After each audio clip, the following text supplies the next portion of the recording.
Opa, bom dia, boa tarde, boa noite, você que nos acompanha agora aqui neste vídeo especial, neste Papo Agro, é o nosso @Itatiaia Agro aqui no YouTube, veio do rádio para a tela e a gente vai falar hoje sobre a produção de queijo, né? Como se prepara ou se aperfeiçoa para fazer o queijo, que é tão importante, né, para a nossa economia e tão importante para a nossa cultura. E mais importante ainda, para a nossa gastronomia, para o nosso dia a dia. Renata De Paoli, da Curadoria do Queijo, consultora master do Sistema FAENG, ela que tem uma experiência aí longa já, né, nessa trajetória, na especialização com queijo Minas artesanal. Ô Renata, satisfação recebê-la aqui no Papo Agro. A satisfação é toda minha, muito obrigada pelo convite. Turma que estava acompanhando o rádio, de repente teve a curiosidade de entrar aqui no Itatiaia Agro, vou conferir essa entrevista. Como é que eu me preparo para fazer o queijo, para começar a produzir o queijo? É possível, a partir de cursos iniciais, ter uma noção, até para entender se esse é o meu caminho, se essa é a jornada que eu quero seguir? Com certeza. Hoje, ainda bem, né, que a gente vai evoluindo as coisas no mercado. Então, hoje a gente tem uma diversidade muito grande de cursos, não só para aprender a fazer o queijo Minas artesanal, e depois eu falo um pouquinho da complexidade, muitas vezes, de quem quer iniciar a atividade, talvez ir para o caminho do queijo Minas artesanal, mas na produção dos queijos artesanais como um todo. A gente tem cursos básicos, gratuitos, por exemplo, o próprio Sistema FAENG Senar, né? Eu sou instrutora do Senar, já tem alguns anos. Ele oferta cursos para os produtores, são cursos que acontecem nas propriedades para facilitar. Tem um curso básico que é um curso para iniciante mesmo. Então, normalmente, esse curso ele acontece por 5 dias, são 40 horas de curso. Então, aquele produtor que tem interesse de começar do zero, ele sai realmente aprendendo. Uhum. E tem outras oportunidades também, de alguns treinamentos, cursos particulares. Por exemplo, a nossa escola, né, Curadoria do Queijo, a gente promove treinamentos específicos e direcionados para a demanda pontual dos produtores. Então, a gente tem cursos mais curtos, porque a gente entende que nem sempre o produtor consegue se afastar aí 5 dias da atividade deles, né? Então, a gente tem cursos básicos também que a gente consegue personalizar a demanda de cada cliente. Uhum. Então, a gente tem tanto treinamentos na nossa escola física, que tá terminando de ficar pronto. A gente tem treinamentos que a gente terceiriza espaços, por exemplo, em universidades ou em outras estruturas, nas próprias queijarias. Ou também a gente realiza online. Enfim, tem diversas formas hoje da gente conseguir atender uma necessidade hoje do nosso cliente, que é o produtor, né? Quando a gente fala de uma produção de queijo, das vezes, oportunidades que eu tive de visitar uma produção, uma queijaria, nunca é um espaço pequeno, é sempre um espaço maior, né? Ou um espaço para preparação do queijo. A gente já aprendeu aqui nessa jornada do agro, e quem é amante do agro, né, que gosta do queijo, já descobriu que o queijo ele é quase uma criancinha que você tem que tomar conta dela ali no meio da produção, e observa, e olha, nem tudo é 100%, se perde muita coisa, ou seja, existe muito de tentativa e erro, né, no processo, ou seja, no que você está do aprendizado do queijo e também da forma com que o leite é processado. Como é que a pessoa se organiza? Para além de se capacitar, como é que ela se organiza para fazer o queijo, transportar o queijo, vender o queijo, entrar no mercado, que é tão importante, né, do queijo hoje? Isso é uma pergunta ótima, porque o setor, né, a cadeia, tem um nível de complexidade muito grande.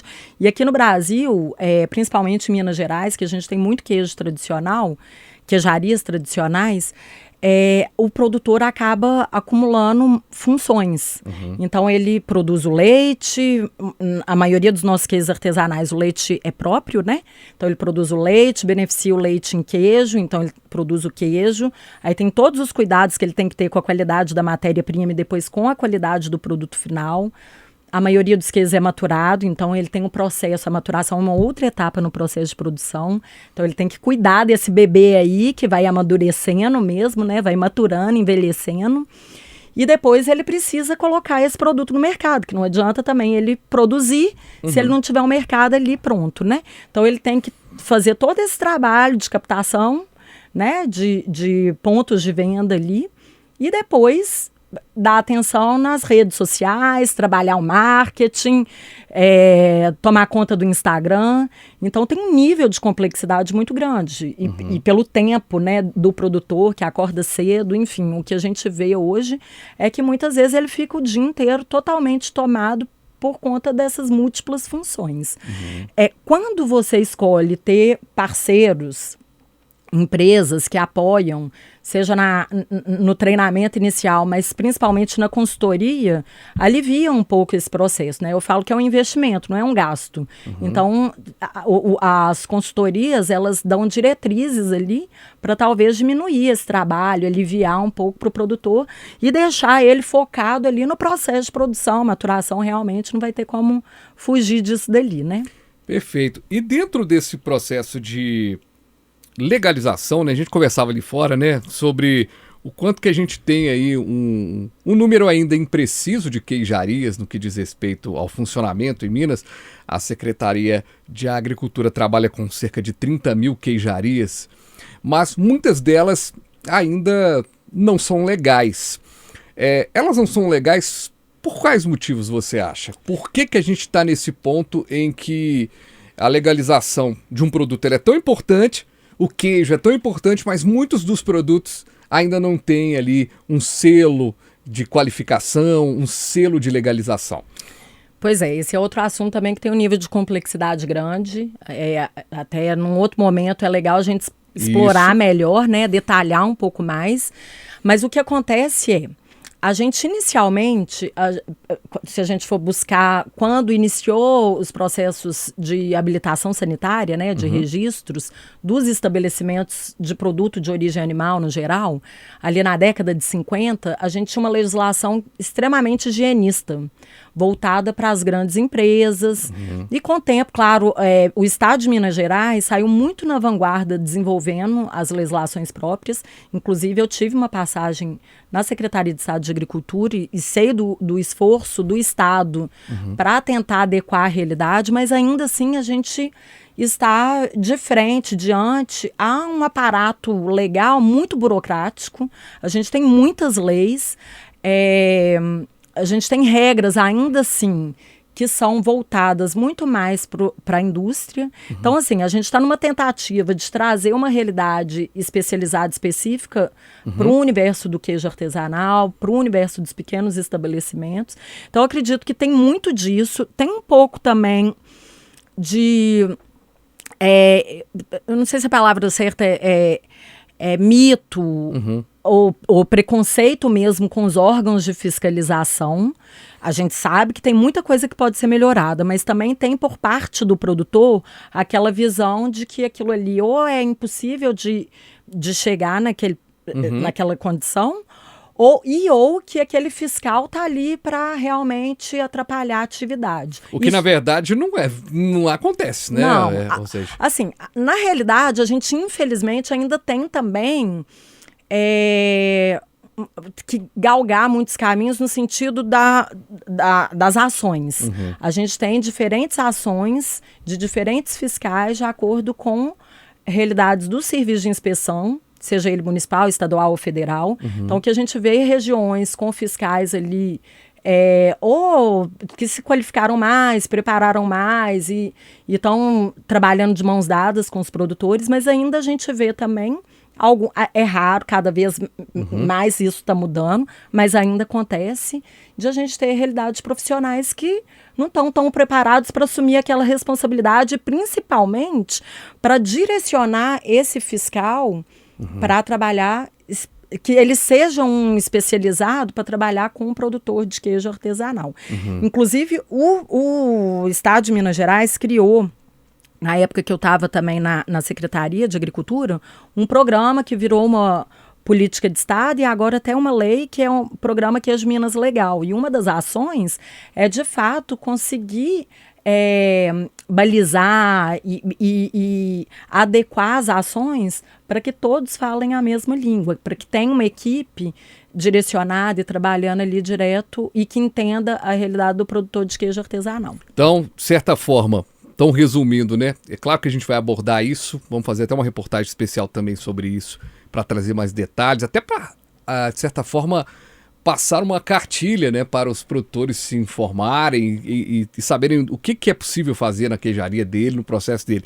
Mas então tem um pouco de desconfiança por parte do produtor, medo de que ali talvez uma visita de um fiscal, a busca por uma legalização atrapalhe o trabalho dele, ou seja, uma descontinuidade no que ele está fazendo, mas há também uma briga e uma luta para que esse fiscal e essa fiscalização seja ainda mais capacitada. É por aí. Por aí. E acrescentando ainda o ponto de que hoje, infelizmente, o consumidor não escolhe no mercado, na maioria das vezes, não sabe também. Então, precisa ter um trabalho com o consumidor para o entendimento da diferença ali de comprar um queijo que está com selo, com registro, legalizado, e o queijo que está informal. Então, aquele produtor que vê, eu estou vendendo mesmo, está tudo certo, então vou continuar ali. Não é a visão. A maioria gostaria muito de andar na legalidade, de estar tudo certo, né? Ninguém gosta de ter a sensação que pode ser ter sua produção toda apreendida, né? Ter seus queijos descartados, enfim. Então tem um nível de complexidade nessa questão, é um nível de complexidade grande. Para você entender, né? De repente, se você está no aeroporto, se você está com o seu queijo legalizado bonitinho, a chance de você passar com o queijo né, ali na sua viagem é 100%. Quando você está com ele legalizado, tá tudo bonitinho, tá no lacado. Não estando tudo certinho, você não consegue passar. É como se você estivesse comprando um produto clandestino para sua família se alimentar. Então, assim, isso é ruim para os dois lados. É ruim para quem compra, ruim para quem vende. Talvez um encontro aí, um divisor aí de fatores, né? Agora, um detalhe que o valor também para se legalizar, para começar o processo de um queijo legalizado, também não é um valor baixo. Assim, o processo em si, né? A entrada do processo, a parte legal, mais burocrática, assim, que um consultor faz esse trabalho, hoje tem como acessar instituições, como o próprio dentro do próprio sistema FAENG-SENAR, né? A gente tem, por exemplo, o programa TIG, a Emater também, são programas que o produtor acessa isso gratuitamente. Perfeito. O trabalho de um consultor de nível de excelência ali. Agora, claro que ele tem que fazer adequações. E muitas vezes essas adequações, muitas vezes não, sempre, qualquer tipo de adequação implica em custo. Então depende de maquinário, de espaço. De espaço, exatamente. Então depende do espaço que ele já tinha, né? Bom, você vai começar do zero. Depende do valor do metro quadrado da região. Então depende de fatores que são variáveis ali.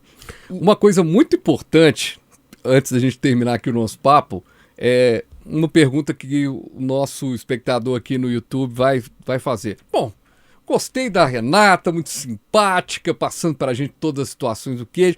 Tá aí, vou fazer um curso, nem que seja para começar, como muita gente começa, viu? Muita gente começa, muitos produtores que a gente já ouviu, às vezes para desestressar, psicologicamente está ali, né, vivendo um momento difícil, vai buscar uma atividade e acaba se encontrando ali, né, no agro, seja no queijo, seja na horta, seja em qualquer outra área.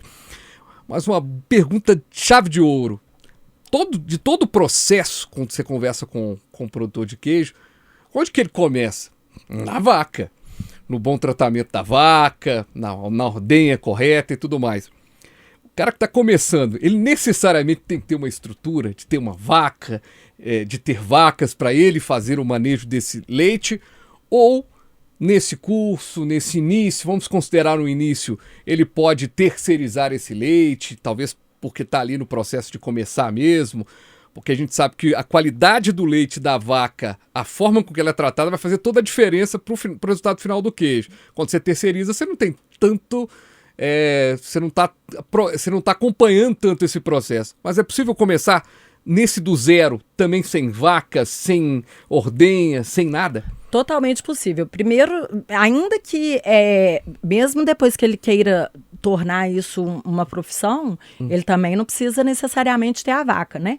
Hoje a gente tem mecanismos de controlar a qualidade do leite e andar de mão dada com o produtor sem necessariamente ser o leite próprio. Vai depender do tipo de queijo. Por exemplo, queijo Minas artesanal, obrigatoriamente, pelo caderno de especificação ali, né? Pelo regulamento técnico, tem que ser leite próprio. Mas aí, até para o QMA, eu acho que aquela pessoa que quer começar a produzir queijo Minas artesanal, se não é da família, eu acho que nem deveria aventurar, porque é uma coisa que vem muito de tradição, o modo do saber fazer ali, de geração para geração, isso conta muito ponto. Aí eu indico realmente fazer outras receitas que pode... O padrão... O queijo. Ou outros vários, né? Hoje a gente tem muitos queijos que a gente chama queijos autorais. E aí a gente cria, desenvolve receitas. A gente tem um programa, inclusive, que chama Jornadas do Queijo, que a gente viaja para outros países para trazer levar os produtores, trazer esses insights, enfim. Mas é super possível, até quem quiser começar informal na cozinha de casa... com leite, só não dá com leite de caixinha, aí tem que ser com leite só pasteurizado, que é aquele de saquinho ou aquele da garrafinha de vidro. Dá para ir aventurando nesse sentido, buscando boas referências, como eu disse, né? Bons cursos, ou um canal que comunique isso da forma adequada para não fazer errado. E assim, quem quer começar sem saber e ter certeza da atividade, é até uma maneira de identificar se é aquilo mesmo que quer fazer, ganhar segurança, conseguir entender melhor sobre esses processos, né? Então, por exemplo, eu tenho até curso online para quem quer fazer em casa mesmo. Então, aquela pessoa que quer fazer um queijinho em casa é super possível, os queijos mais simples. E a plataforma EAD acaba ajudando aí no chegar nesse produtor? Ou pelo menos para o início dessa jornada? Muito. Não só a plataforma EAD dos cursos gravados. Hoje eu faço muito curso online ao vivo. Então a gente vai lá, o produtor quer aprender uma receita de um queijo específico, ou quer aprimorar, ou teve alguma dificuldade, encontrou algum defeito. Então, hoje, o online, né, traz essa facilidade aí da gente estar ali dentro da propriedade do produtor, ou dentro da cozinha, dentro da casa do produtor, sem necessariamente ter viajado até lá. Perfeito. Renata De Paoli, ela que é da Curadoria do Queijo, quer deixar aqui os contatos da Curadoria do Queijo, como é que a turma faz para te encontrar? Então, o contato da curadoria é @curadoria do queijo. O meu pessoal é @renata.depaoli. E a Curadoria do Queijo, gente, segue lá porque é a primeira escola ítalo-brasileira de formação nessa área do queijo. E a gente vai trazer muita novidade esse ano. A gente está com instituições de peso aqui como parceira no Brasil, internacional também. Então vem muita coisa boa por aí, de cursos gratuitos, cursos mais personalizados e cursos particulares, curso de formação livre, curso de extensão. Então, assim, acompanha a gente que tem muita coisa legal aí para quem quer começar a atividade. Obrigado, viu, Renata, pela participação, tanto no rádio quanto aqui nessa entrevista aqui no nosso YouTube. Obrigado, viu? Eu que agradeço a oportunidade. Conta comigo. Pois é, e, gente, eu fico tão feliz quando a gente coloca uma pauta, pensa uma pauta e fica legal. Que bacana, né? Eu acho que é uma grande aula, acho que eu vou passar toda vez que alguém falar assim, como é que faz produção? Eu vou mandar esse link dessa entrevista aqui, porque é um bom início. Você pode fazer da cozinha da sua casa, começar a experimentar. E claro, como bem disse a Renata, tem coisas que são tradição, que é de uma tradição, da família. E aí é uma coisa, né? Você tem vários exemplos de pessoas que acabaram entrando nessa tradição, né? Mas é um negócio um pouquinho mais demorado, mas os queijos autorais, outros queijos, estão aí disponíveis para você aprender. Fabiano Frade, Itatiaia Agro, e aqui também no YouTube, até o nosso próximo Papo Agro. Valeu!